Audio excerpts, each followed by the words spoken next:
சொல்லி செய்யறாங்க இன்னமின் ஹைரிக்கும் அஹ்சனுக்கும் கலான் அழகிய முறையிலே கடனை நிறைவேற்றக்கூடியவர்கள் தான் உங்களில் சிறந்தவர் என்று நபிகள் நாயகம் ஸல்லல்லாஹு அலைஹி வஸல்லம் அவர்கள் சொல்கிறார்கள். இதுல பல விஷயங்களை கவனிக்கணும்.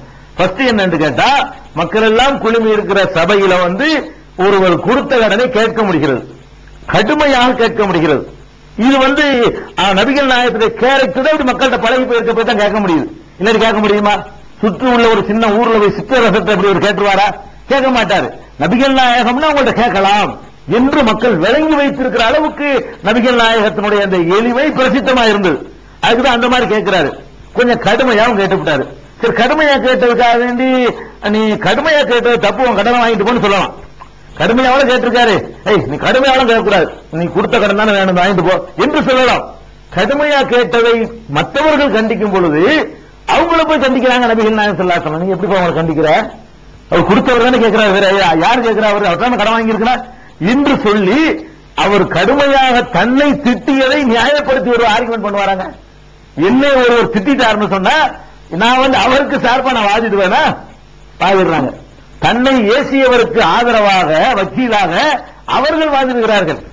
வாதிடுறது மட்டுமல்ல, சரி கேட்டார்ல அதுக்காக வேண்டி கொஞ்சம் இழுத்தடிக்கலாம். இந்தப்பா என்ன செய்யுங்க, அடுத்த மாசம் வரும் போ சொல்லலாம்ல, அப்படி சொல்லல, உடனே கொடுக்க சொல்றாங்க.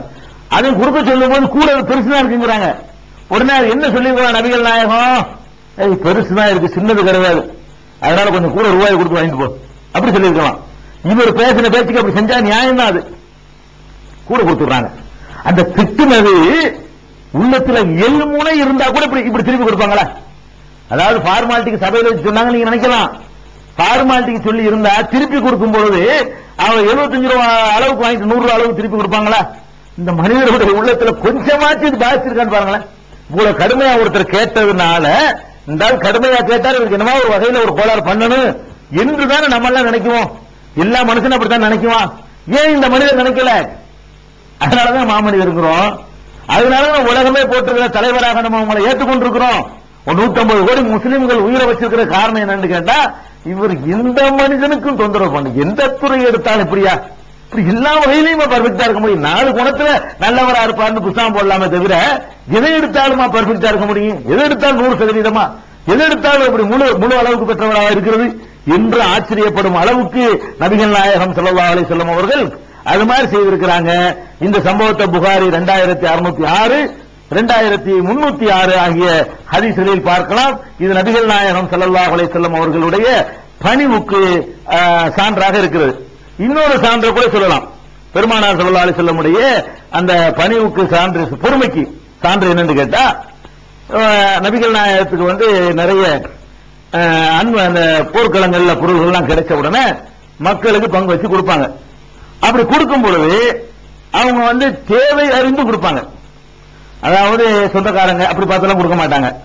யாருக்கு தேவை சமமாகவும் கொடுக்க மாட்டாங்க. ஒருவருக்கு 1000 ரூபாய் தேவை இருக்கும், ஒருத்தர் 50 ரூபாய் போதுமா இருக்கும், ஒருத்தர் 10 புள்ள கொட்டி வச்சு கஷ்டப்படுவாரு, ஒருத்தர் 2 புள்ள தான் அவருக்கு, ஒருத்தர் புள்ளையே இருக்காது. இவருக்கு 500 ரூபாய் கொடுத்தா போதும், அவருக்கு 2000 ரூபாய் கொடுத்தா போதும். இதுகளை எல்லாம் நபிகள் நாயகம் ஸல்லல்லாஹு அலைஹி வஸல்லம் அவர்கள் ஆய்வு பண்ணி என்ன செஞ்சாங்கன்னு கேட்டா, அக்ரா பின் ஹாபிஸ்ங்கிறவருக்கு 100 ஒட்டகம் கொடுத்தாங்க, உயைனாங்கிறவருக்கு அதே மாதிரி கொடுத்தாங்க, இன்னும் சில முக்கியமான ஆட்களுக்கு அதை விட அதிகமானதெல்லாம் கொடுத்தாங்க. இப்படி எல்லாம் நிறைய கொடுத்துட்டு இருக்காங்க. சில ஆளுகள் கம்மியா கொடுக்கறாங்க.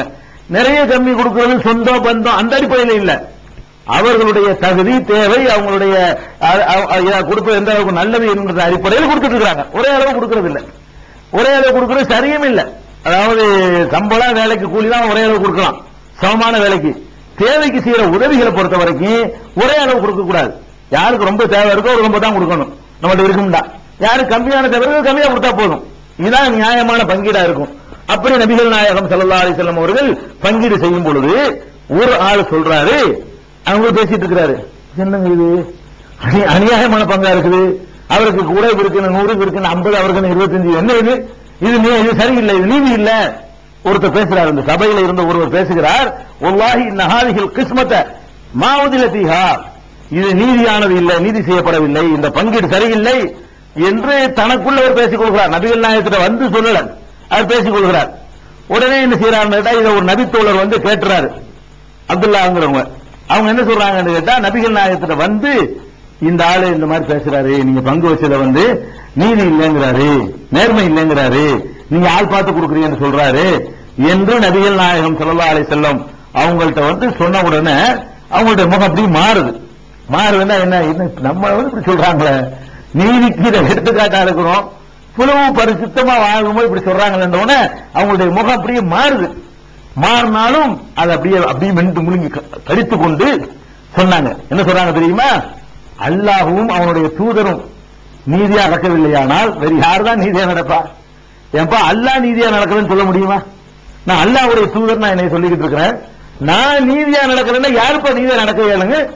என்னிடத்துல நீதியை பற்றி அவங்க சொல்றாங்க, ஏன் நீதியை விமர்சிக்கிறார்கள் என்று சொல்லிவிட்டு சொல்றாங்க, ரஹிமல்லாஹு மூசா நபிக்கு இறைவன் அருள் புரிவானாக, பக்கத்து ஊதியபி அக்ஸரமின் ஹாலா, இதை விட கடுமையா அவர் தொல்லைப்படுத்தப்பட்டார். இதெல்லாம் என்னங்க ஏமாத்துறங்க, இதுக்கு மேல நமக்கு வந்து மூசா நபின்னு ஒரு ஆள் போயிருக்காரு, அவரை பத்தின பாட விடையா?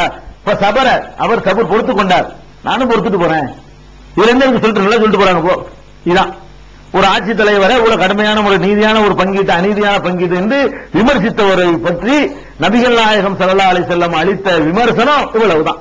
அப்ப நபிகள் நாயகம் ஸல்லல்லாஹு அலைஹி வஸல்லம் அவர்கள் எப்படிப்பட்ட ஒரு பொறுமையை மேற்கொண்டிருக்கிறார்கள் என்பதற்கு இதுவும் ஒரு மிகச்சிறந்த சான்றாக இருப்பதை பார்க்கிறோம். இது வந்து நீங்க சஹீஹுல் புகாரியில 3150வது ஹதீஸாக பார்க்கலாம், இதுவே 6059வது ஹதீஸாகவும் பார்க்கலாம். இது அவர்களுடைய பணிவு நற்குணங்கள்ல சரி பொறுமை, அவங்களுடைய பொறுமைக்கு ஒரு சிறந்த எடுத்துக்காட்டாக இருப்பதை பார்க்கிறோம். அதே மாதிரி ஒரு மனிதர் வந்து அவங்கள்ட்ட ஆலோசனை கேட்டு வர்றாங்க. ஆலோசனை கேட்டு வரும்போது நம்ம எப்படி ஆலோசனை சொல்லுவோம்? நமக்கு ஏதாவது சுயநலம் இருக்குதா என்ற அடிப்படையில தான் அவருக்கு நன்மையை பார்க்கவே மாட்டோம்.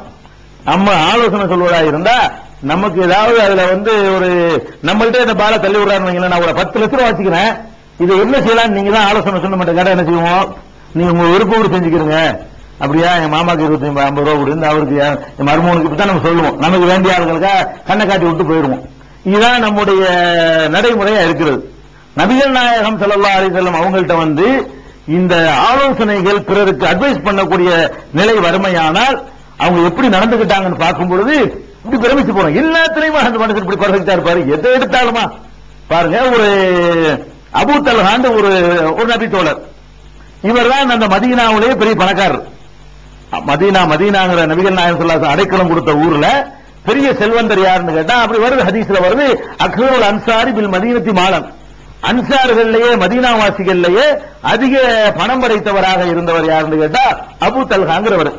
இவரு நபிகள் நாயகம் ஸல்லல்லாஹு அலைஹி வஸல்லம் அவங்கள ஏற்றுக்கொண்டு விட்டாரு, முஸ்லீமா இருக்கிறார், நபி தோழரா இருக்கிறார்.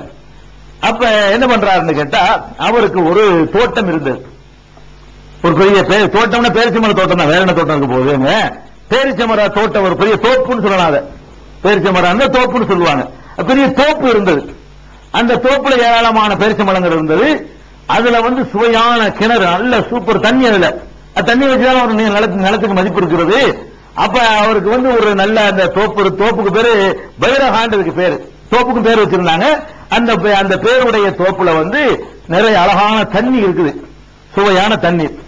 அந்த தோப்பு எங்க இருக்குன்னு கேட்டா ஊருக்கு வெளியே இல்ல, நபிகள் நாயகம் ஸல்லல்லாஹு அலைஹி வஸல்லம் உடைய பள்ளிவாசல் இருக்க வீடு, பள்ளிவாசல் வீடு எல்லாம் ஒண்ணு பக்கத்து பக்கத்துல அதுக்கு எதிர்த்தாப்புல இருக்குங்க. நம்ம வீட்டுக்கு எதிர்த்தாப்புல தோப்பு இருக்குன்னு வச்சு கற்பனை பண்ணி பாருங்களேன். இந்த தோப்பு எங்க இருந்தது என்று சொன்னால் நபிகள் நாயகம், அதாவது முக்கியமான நகரின் மையப்பகுதியின் அர்த்தம். நகர்ல விலை மதிப்புள்ள, நகர்ல முக்கியமான, நகர்ல வந்து எல்லாரும் வந்து செல்லக்கூடிய மஸ்ஜித் நபவியில அதுக்கு எதிர்த்தாப்புல இந்த தோப்பு இருக்கிறது. அந்த தோப்புல வந்து நபிகள் நாயகம் ஸல்லல்லாஹு அலைஹி வஸல்லம் அவங்க கூட எதிர்த்தாப்புல இருக்கிறதுனால நல்ல தண்ணி குடிக்கணும்னு சொன்னா அந்த தோப்புல போய் அங்க உள்ள தண்ணீரை அருந்தி விட்டு வர்றத வழக்கமா வச்சிருந்தாங்க. டேஸ்டான தண்ணியா இருக்கும்னு சொல்லி அந்த தண்ணீரை போய் அந்த தோப்புக்குள்ள நுழைந்து அந்த தண்ணீரை அருந்தி விட்டு வருவதும் நபிகள் நாயகம் ஸல்லல்லாஹு அலைஹி வஸல்லம் அவர்களுக்கு ஒரு வழக்கமாக இருந்தது. அந்த நேரத்தில் திருக்குர்ஆன்ல ஒரு வசனம் அருளப்படுகிறது. என்ன வசனம்னு கேட்டா, லன் தனாலுல் பிர்ர ஹத்தா துன்ஃபிகு மிம்மா துஹிப்பூன், நீங்கள் விரும்பியதை செலவு செய்யாத வரை நீங்கள் நன்மையை பெற்றுக்கொள்ள முடியாது. நீங்க நன்மை அடைய நினைச்சீங்கன்னு சொன்னா விரும்புறத செலவு செய்யணும், நல்லா விரும்புறீங்க இல்லையா, அதை செலவு செய்யணும் என்று குர்ஆன்ல ஒரு வசனம் இருக்கிறது. இந்த வசனம் இறைவனிடமிருந்து தனக்கு வந்ததாக நபிகள் நாயகம் ஸல்லல்லாஹு அலைஹி வஸல்லம் சொன்ன உடனே அவர் வர்றாரு. யார்? Abu Talha. வந்து என்ன சொல்றாருன்னு கேட்டா, அல்லாஹ்வுடைய தூதரே, இதோ இருக்கிறது என்னுடைய தோப்பு. என்னிடத்துல இருக்கிற சொத்துலேயே எனக்கு ரொம்ப விருப்பமானது அதுதான். நிறைய சொத்துக்கள் என்னிடத்துல இருக்கிறது. என்னுடைய சொத்துக்கள்ல ரொம்ப விருப்பமானது அதுதான். இறைவன் விருப்பமானதை செலவழிக்க சொல்லுகிறான். எனவே என்னுடைய இந்த தோப்பை இதோ உங்களிடத்தில் இப்ப தருகிறேன். இதை நீங்கள் எப்படி யூஸ் பண்ண முடியுமோ அப்படி யூஸ் பண்ணி கொள்ளுங்கள். அதாவது நீங்க தந்துடுற, நீங்க இன்னாருக்கு கூட கொடுங்கலாம் அவர் சொல்லல. மொத்தத்தையும் கொண்டாந்து என்ன செய்யறாருன்னு கேட்டா, அன்னஹா சதகத்துன் லில்லாஹ், இது அல்லாஹ்வுக்காக நான் கொடுக்கிற தர்மம். உங்களுடைய இன்சார்ஜ், நீங்க தான் அதுக்கு பொறுப்பாளி. நீங்க யாருக்கு என்ன கொடுக்குறீங்களோ, மொத்தமா யார்த்தையா கொடுக்குறீங்களோ அதை நீங்க யூஸ் பண்ணிக்கிறீங்க அப்படின்னு சொல்லி அல்லாஹ்வுக்காக நான் தந்துட்டேன். அல்லாஹ்வுடைய தூதரே அப்படி என்ன சொல்றாருன்னு கேட்டா, யா ரசூலல்லாஹ் ஹைசு அராக்கல்லாஹ், அல்லாஹ் உங்களுக்கு என்ன தோன்றது செய்கிறானோ அந்த போய் நீங்க செஞ்சுட்டு போங்க, இந்தாங்க அப்படின்னு சொல்லி அந்த தோப்பை நபிகள் நாயகம் ஸல்லல்லாஹு அலைஹி வஸல்லம் அவர்களிடத்தில் அவர் ஒப்படைக்கிறார். ஒப்படைச்ச உடனே பாருங்க, நபிகள் நாயகம் ஸல்லல்லாஹு அலைஹி சொல்றாங்க, பஹ்னா விடு பேசக்கூடாது. ராக்க மாலுன் ராபிஹுன், ராக்க மாலுன் ராபிஹுன். என்ன பண்ணி அது ரொம்ப லாபம் தரக்கூடிய சொத்தாச்சு அது, அதே மட்டும் நீங்க கொடுக்குற, அது லாபம் ரொம்ப லாபம் தருமப்பா. எப்படிப்பட்ட இடத்துல இருக்குது, எவ்வளவு மதிப்பு உள்ள ஒரு சொத்தை நீ வச்சிருக்கிற, நீ அதை எதுக்கு நீ கொடுக்குற அப்படின்னு சொல்லி நபிகள் நாயகம் ஸல்லல்லாஹு அலைஹி வஸல்லம் அவர்கள் என்ன செய்யறாங்க, அவருக்கு திருப்பி சொல்றாங்க, நீனே வச்சுக்கப்பாண்டு, இதை வச்சுக்க, ரொம்ப லாபம் தரக்கூடியது, நிறைய சம்பாதிச்சு லாபம் வந்துச்சுன்னா அதுல எவ்வளவு தர்மங்கள் செய்யலாம், அது வருமானம் தரக்கூடிய ஒரு சொத்து, வருமானம் தராத எவ்வளவு விஷயங்கள் இருக்கும், அதை கொண்டே கொடு என்று நபிகள் நாயகம் ஸல்லல்லாஹு அலைஹி வஸல்லம் சொல்றாங்க. சொன்னவன் அவர் என்ன செய்யறாருன்னு கேட்டா, அல்லாஹ்வுடைய தூதரே நீங்க சொல்றது கேட்கிறேன், இருந்தாலும் நீங்க தான் வச்சுக்கிறேன் அப்படிங்கிறாரு. கடைசி நபிகள் நாயகம் என்ன சொல்றாங்கன்னு கேட்டா, அப்படின்னா ஒண்ணு செய், இதை தர்மம் தானே செய்ய நினைக்கிறேன், என்கிட்ட தராத, உனக்கு சொந்தக்காரங்க இருப்பாங்கல்ல அவங்கள்ட்ட கொண்டே கொடு. பாருங்க, நபிகள் நாயகம் ஸல்லல்லாஹு அலைஹி வஸல்லம் அவர்களே அதை அவங்க கையில எடுத்துக்கொண்டிருக்கலாம், அல்ல அவங்களுக்கு ரிலேஷன்ஸ் யாராவது இருப்பாங்க இல்லையா, அவங்களுக்கு ஆளுக்கு பாதியா பிரிச்சு 4 பேருக்கு 5 பேருக்கு பிரிச்சு ஆளுக்கு ஒரு துண்டா கொடுத்துருக்கலாம்.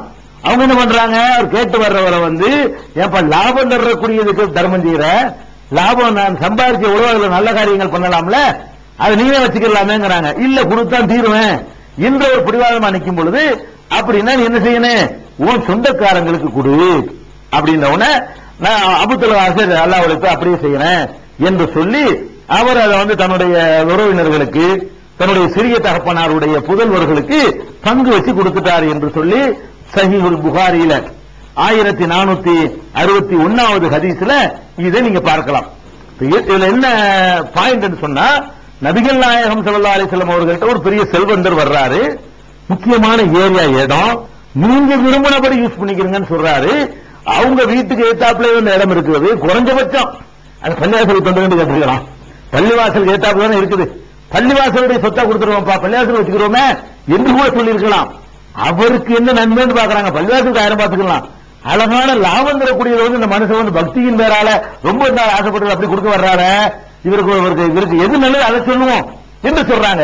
புத்திவாதம் பிடிக்கும் பொழுதாவது என்ன செஞ்சிருக்கலாம், சரி நீ கொடுக்குற பள்ளிவாசல் வச்சுக்கிறோம், வர வருமானத்தை பள்ளிவாசல் சேர்த்துக்கிறோம் என்று சொன்னா கூட ஒரு மாற்றம் சொல்ல போறாரு, அதை ஒப்படைச்சுட்டாரு. அவங்க என்ன சொல்றாங்க, உன் சொந்த காலம் கொடுப்பா, ஏன்னு கேட்டா காலமெல்லாம் அவர்கள் செய்த போதனை தான். ஒவ்வொரு மனிதனும் தர்மம் செய்யணும்னு சொல்லும் பொழுது உறவினருக்கு செய்யும் தான் சொல்லுவாங்க. இதை கடைபிடிச்சா உலகத்தில் வறுமை இருக்காதுங்க. எந்த ஒரு ஏழை மனிதன் இருந்தாலும் சரி, அவனுடைய ஒரு உறவினன் பணக்காரன் இருப்பான். சுத்தி இழைச்சு பாத்தீங்கன்னா ஒரு பணக்காரன் தன் சொந்தக்காரங்களை கவனிச்சுட்டான்னு சொன்னாலே வறுமை தீர்ந்துருங்க. இப்ப நபிகள் நாயகம் ஸல்லல்லாஹு என்ன செய்வாங்க, எப்போது அவங்க சொல்லக்கூடிய அறிவுரை என்ன, சொந்தக்காரர்களை முத கவனி, ஊராட அப்படி அப்புறம் கவனிச்சுக்கிடுவோம், முதல்ல உன்னுடைய சொந்தக்கார மாமா மச்சான் சித்தப்பா பெரிய இருக்கானா அவனுக்கு கொடுப்பா, நீ ஊருக்கு தம்பிட்டு அடிச்சிட்டு இருக்கிற என்பதுதான் நபிகள் நாயகம் ஸல்லல்லாஹு அலைஹி வஸல்லம் அவர்கள் செய்த போதனை. யாருக்கு சொன்னாலும் அதை ஃபர்ஸ்ட் சொல்லுவாங்க, அதைத்தான் இப்பவும் சொன்னாங்க. எந்த மாற்றம் சொன்ன சொல்லல நேரத்துக்கு தகுந்த மாதிரி, இப்ப இந்த நம்ம நல்ல வசதியான ஜாமான் வருது அமைக்கிறோமே, பள்ளிவாசலுக்கு அமைக்கிறோம் நினைக்கல,